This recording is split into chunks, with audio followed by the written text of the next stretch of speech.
Provinsi Kepulauan Bangka Belitung membentang di antara pulau besar Kalimantan dan Sumatera. Terdiri dari dua pulau utama, Pulau Bangka dan Pulau Belitung, serta dikelilingi gugusan pulau-pulau kecil, membuat Provinsi Kepulauan Bangka Belitung menjadi salah satu daerah kepulauan di Indonesia yang memiliki karakteristik topografi dan demografi berbeda, termasuk perkembangan pembangunan daerah yang dipengaruhi letak wilayah.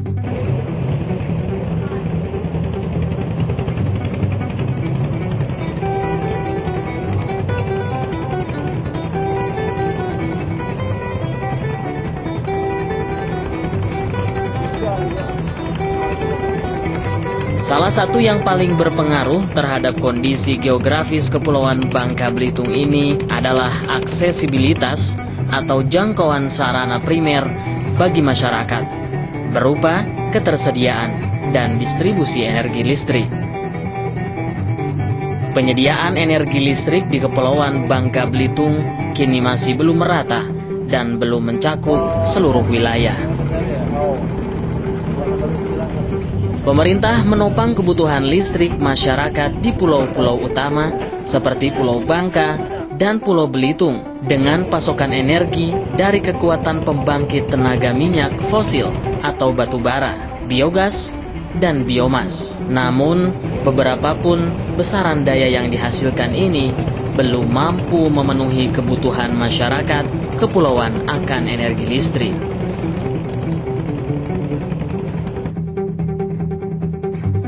Karena belum adanya penyediaan akses berupa jaringan kabel bawah laut yang berfungsi untuk mengaliri energi listrik.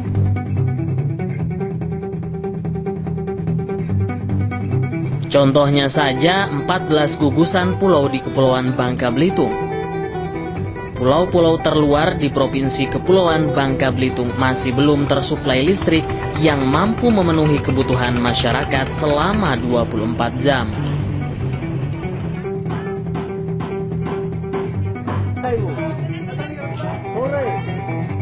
Di antaranya adalah Pulau Pongok, Pulau Celagen, Pulau Gresik, dan Pulau Bukulimau yang sampai saat ini masih dalam kategori krisis listrik karena tidak optimalnya penyaluran energi listrik oleh pemerintah.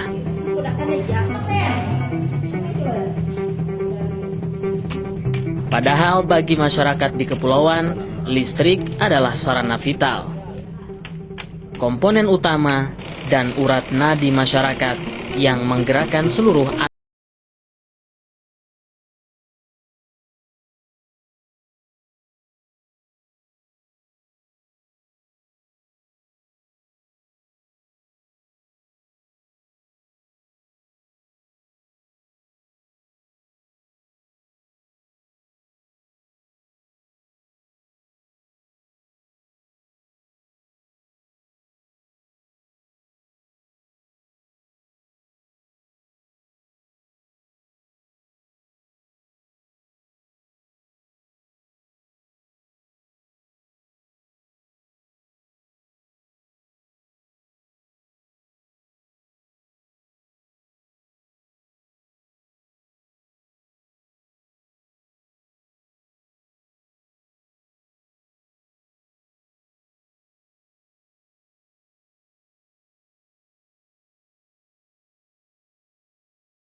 akibat minimnya pasokan listrik.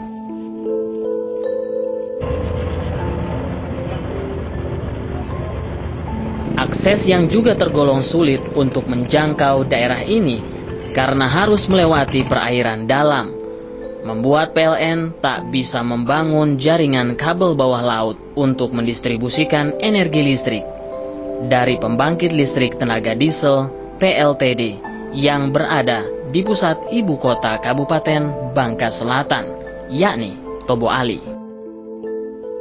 Sehingga tak ada cara lain selain membangun dan mengembangkan energi baru dan terbarukan. Dan PLTS adalah salah satu pilihan yang menjadi sarana untuk memasok energi listrik ke masyarakat. Kalau PLTS sebetulnya itu adalah salah satu pilihan untuk daerah-daerah yang memang pembangunan pembangkitnya sulit dijangkau oleh membangun pembangkit dengan yang model biasa. Karena satu, kebutuhan di sana kecil, kemudian dia terpisah dari pulau besarnya, terus kemudian dari sisi energinya di lokasi itu tidak ada energi primernya. Nah, pemilihan PLTS itu adalah salah satu pilihan untuk bisa melistriki daerah sana, karena yang pasti energi surya pasti setiap saat kita dapatkan gitu ya. Jadi kita memilih PLTS itu lebih kepada yang daerah-daerah yang memang satu, tidak terjangkau energi listriknya dari sistem yang ada atau sistem yang biasa.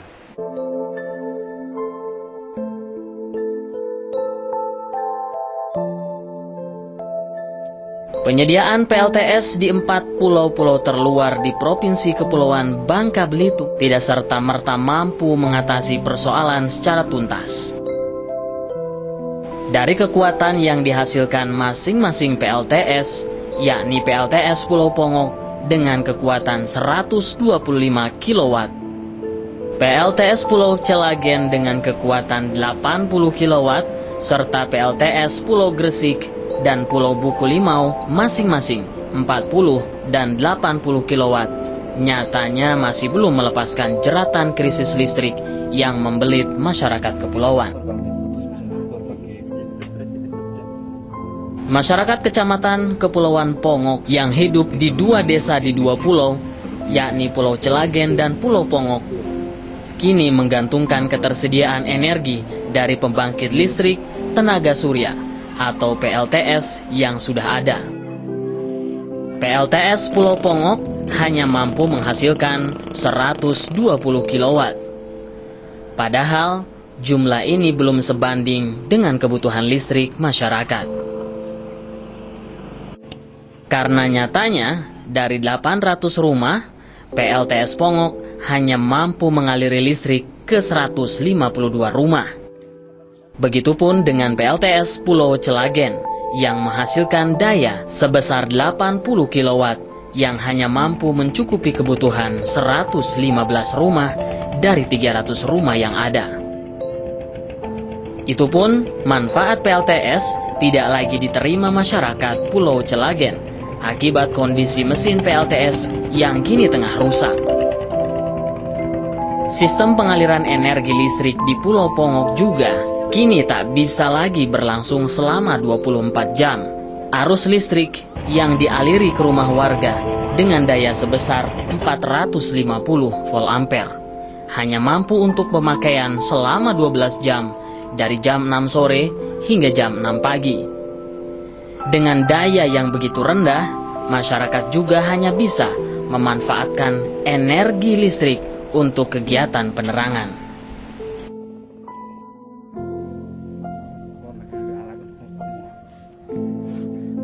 Ya, kalau yang PLTS yang ada di Pulau Pongok dan Pulau Celagen itu kita tipenya off-grid.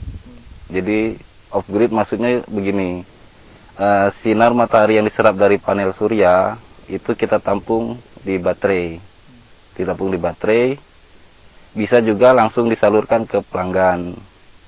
Dengan ditampung di baterai, kalau malam kan tidak ada pencahayaan, nah dari baterai itu bisa disalurkan ke pelanggan. Itu yang dimaksud dengan tipe off-grid. Memang jaringan kita yang ada di sini jaringan tegangan rendah, JTR ya. Jadi JTR ini memang jangkauannya tidak begitu jauh. Tapi untuk sekarang ini tidak ada kendala. Kita sudah melistrikin sebanyak 152 pelanggan dengan menggunakan jaringan JTR yang ada di sekitar PLTS ini. Terbatasnya aliran listrik yang mengaliri masyarakat inilah yang turut berpengaruh terhadap sendi-sendi kehidupan masyarakat Kecamatan Pulau Pongo. Kondisi memprihatinkan akibat efek domino yang disebabkan oleh krisis listrik ternyata merambah ke sejumlah bagian, termasuk menghambat pembangunan.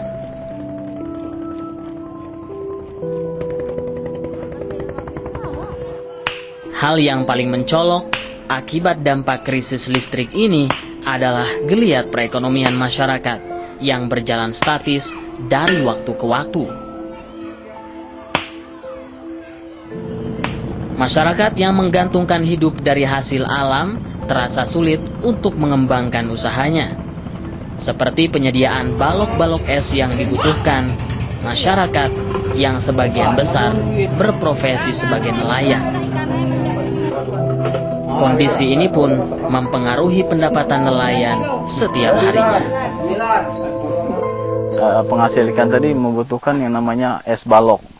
Sementara selama ini kan es balok yang dibutuhkan itu kan selalu didatangkan dari Bangka dan dari Belitung. Sehingga terkadang juga kewalahan istilahnya pengumpul ikan sering terbatas dengan adanya keterbatasan es balok itu.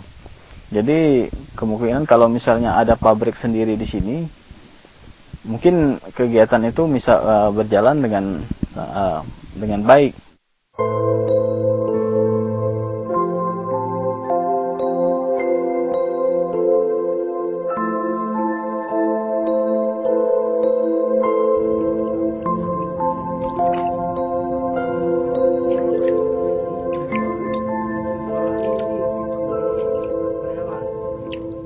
Jadi kalau di sini memang di sini kan ada listrik, ada pabrik esnya, kan sangat mudah kita tinggal beli dengan harga berapa kan.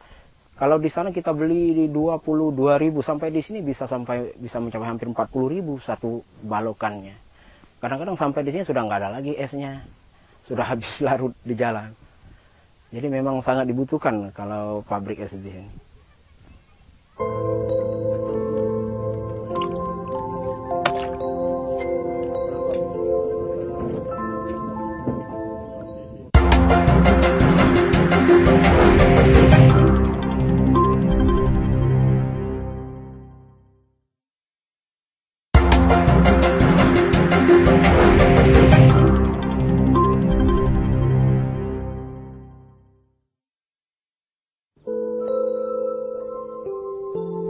Bagi masyarakat Kepulauan Pongo, PLTS adalah satu-satunya sumber energi yang ramah lingkungan dan memiliki daya efisiensi. Sudah tergolong banyak manfaat yang dihasilkan PLTS, terlebih dari aspek ekonomisnya. Karena masyarakat Kepulauan Pongo hanya dipungut biaya sebesar Rp20.000 untuk membayar tarif listrik yang sudah ditetapkan oleh PLN dari pemakaian PLTS setiap bulannya. Berbeda jauh dari penggunaan mesin diesel berupa genset yang setidaknya harus mengeluarkan Rp10.000 per harinya untuk biaya bahan bakar.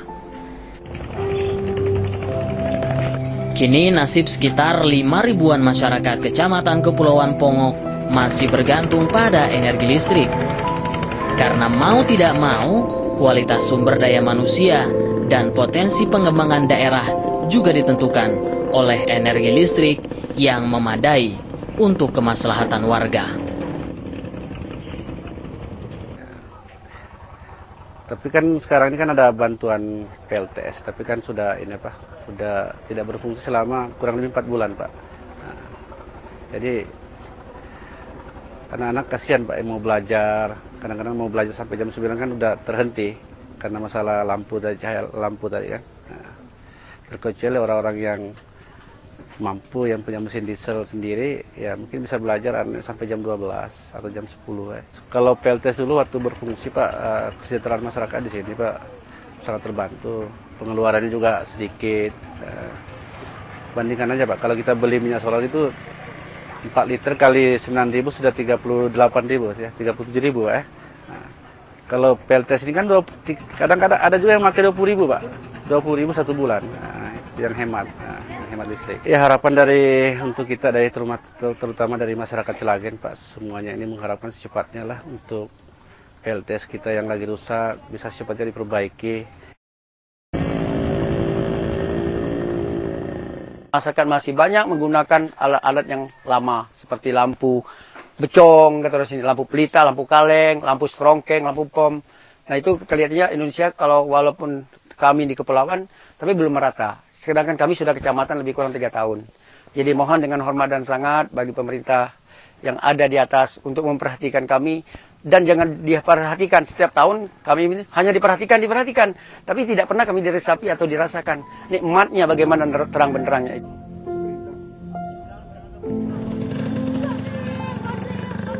Masyarakat Kecamatan Pulau Pongok adalah potret kehidupan yang jauh dari kata ideal. Ibarat panggang yang jauh dari api, sentuhan pembangunan yang adil dan merata tak dirasakan masyarakat. Warga berharap program pemerintah yang dipadukan dengan program mandiri milik PT PLN bisa mewujudkan pemenuhan hak warga akan sumber daya energi. Terlebih lagi, pemerintah telah menggulirkan program Indonesia Terang Benderang yang diproyeksikan terrealisasi tahun 2015 ini. Pemerintah dan PLN sebagai institusi penyedia energi di tanah air menyatakan pengoperasionalan pembangkit listrik tenaga surya tidak bisa berdiri sendiri. Perlu perpaduan pembangkit listrik lain yang kuat untuk menyokong pasokan energi agar lebih bisa menjangkau seluruh masyarakat tanpa ada yang tersisa. Ya, sebenarnya Bangka Belitung ini sudah alhamdulillah ya, sudah agak mendingan ya, sudah surplus 25 ya. Hanya di kepulauan ini memang kita belum tercapai, belum menyenangkan hati rakyat ya. Kita masih belum ada pembangkit yang permanen ya. Nah, sekarang kan hanya dijalankan melalui PLTS kan ya. Dan PLTS itu kan tidak bisa untuk seterusnya ya. Karena dia kan tergantung pada cuaca, tergantung pada baterai semuanya. Jadi saya rasa untuk di Bangka Belitung ini memang ini sudah proyek yang harus dilaksanakan. Kita sekarang udah surplus 25. Nah tahun depan kita udah 150 kafe kan yang kita. Jadi untuk tahun 2017 itu saya rasa nggak ada masalah untuk di kota-kota yang terdekat ya. Nah hanya daerah kepulauan ini yang perlu pengkajian ya.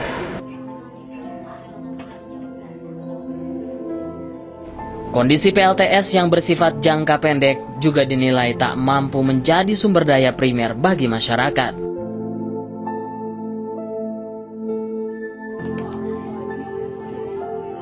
Karena PLTS sepenuhnya menggantungkan cuaca terik matahari sebagai satu-satunya sumber energi.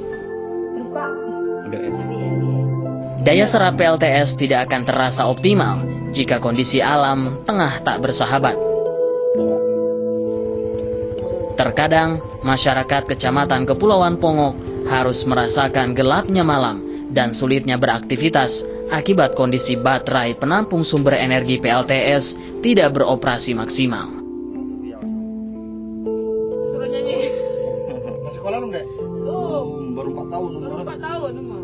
Sehingga seluruh masyarakat tak bisa mendapatkan distribusi energi listrik.